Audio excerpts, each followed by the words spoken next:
Hello, my friends. Welcome to EasySpeak Stories. Today we are going to practice speaking and reading out loud with a simple English shadowing story.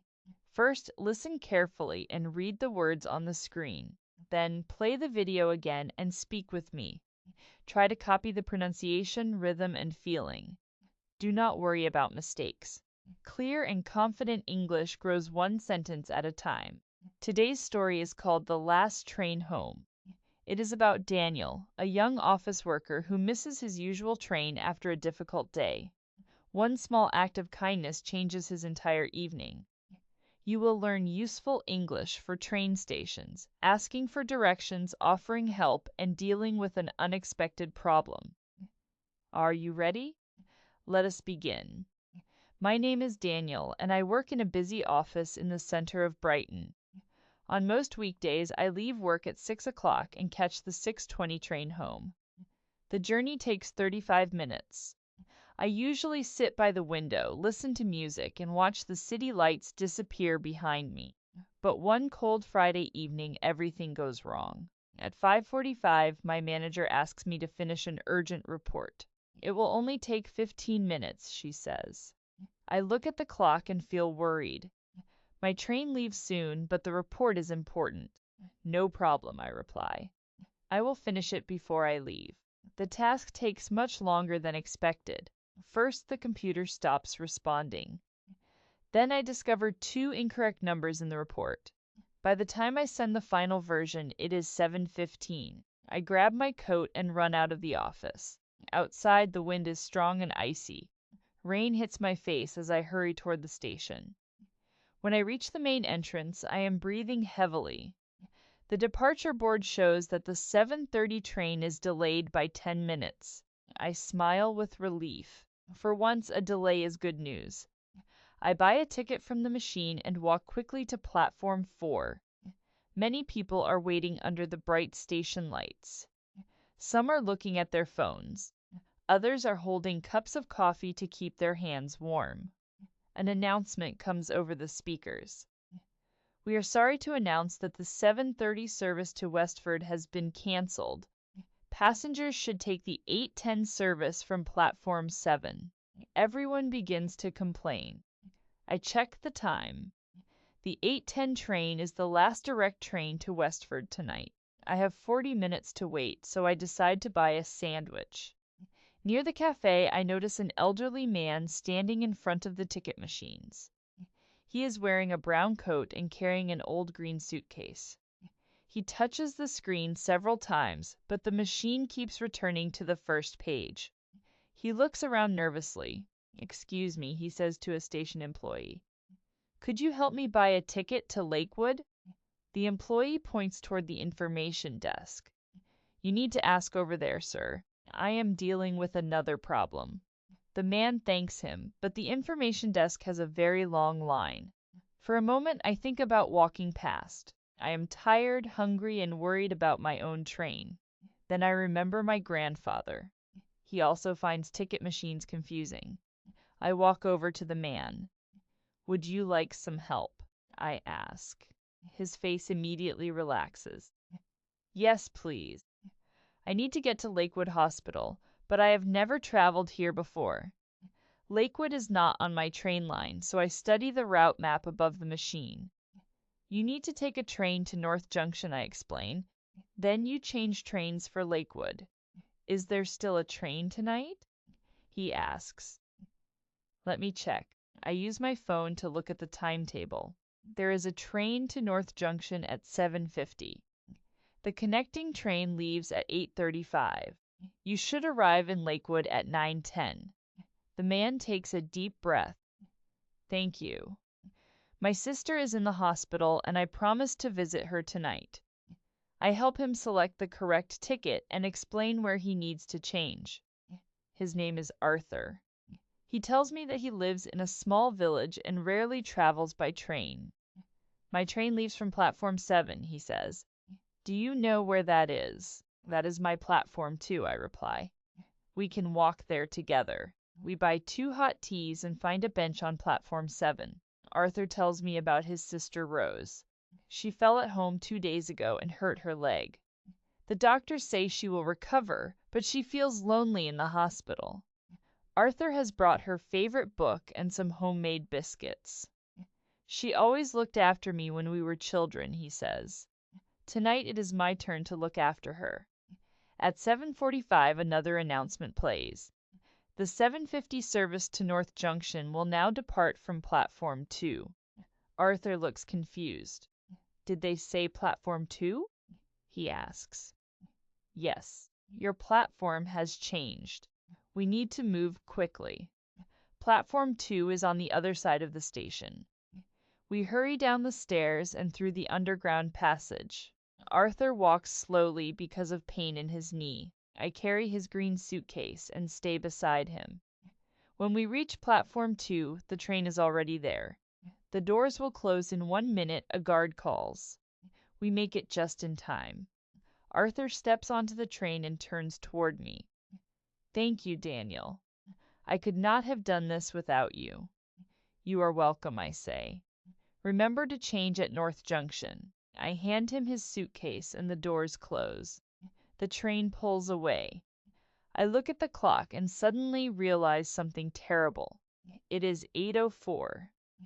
My last train leaves from Platform 7 in 6 minutes. I run back through the passage. My legs feel heavy and my wet shoes slide on the floor. When I reach Platform 7, the clock says 8:11. The platform is empty. My train has gone. For several seconds, I simply stand there and stare at the tracks. I feel frustrated with myself. Why did I not check the time? The next train only goes as far as Riverdale, which is 15 kilometers from my home. A taxi from there will be expensive. I sit on the bench and open the travel app on my phone. At that moment, a station guard approaches me. Are you trying to get to Westford? She asks. Yes, but I missed the last direct train. She nods. I saw you helping that gentleman reach Platform 2. That was very kind of you. Come with me. There may be another option. She takes me to the customer service office. Because the earlier train was canceled, the railway company has arranged a replacement bus. It leaves from the station entrance in 5 minutes and stops in Westford. I cannot believe my luck. Does my train ticket work on the bus? I ask. Yes, it does, she replies. Keep your ticket and show it to the driver. I thank her and hurry outside. The bus is warm and almost empty. I choose a seat by the window and finally eat my sandwich. As we leave the station, my phone rings. The number is unfamiliar. Hello, is this Daniel? A woman asks. Yes, speaking. My name is Rose. My brother Arthur has just arrived at the hospital. He told me how you helped him at the station. I smile. I am glad he arrived safely. Rose continues. Arthur accidentally took your umbrella when he left the train. Your name and phone number were written on the handle. He feels terrible about it. I look beside my seat. My black umbrella is missing, but Arthur's blue umbrella is in my hand. I begin to laugh. Please tell him not to worry, I say. We can exchange them another day. Rose laughs too. She thanks me again and invites me to visit them for tea when she leaves the hospital. At 9:15, the replacement bus reaches Westford. The rain has stopped and the streets are quiet. I walk home under Arthur's blue umbrella. The day did not go as planned. I worked late, waited for a canceled train, ran across the station, and missed my connection. Yet I do not feel angry anymore. Arthur reached his sister. I found another way home, and two strangers became friends. Sometimes missing one train can take you exactly where you need to go. Now, what can we learn from Daniel's story? First, when travel plans change, stay calm and look for another option. A canceled train does not always mean the journey is over. You can ask station staff, check the timetable, or use a replacement service. Second, a small act of kindness can be more important than our schedule. Daniel lost a few minutes, but he helped Arthur keep an important promise. Finally, kindness often returns in unexpected ways. Daniel helped Arthur, and later the station guard helped Daniel. Now let us learn useful phrases from the story. Phrase 1. Is there still a train tonight? Use this question when you are unsure whether another service is available. Repeat after me. Is there still a train tonight?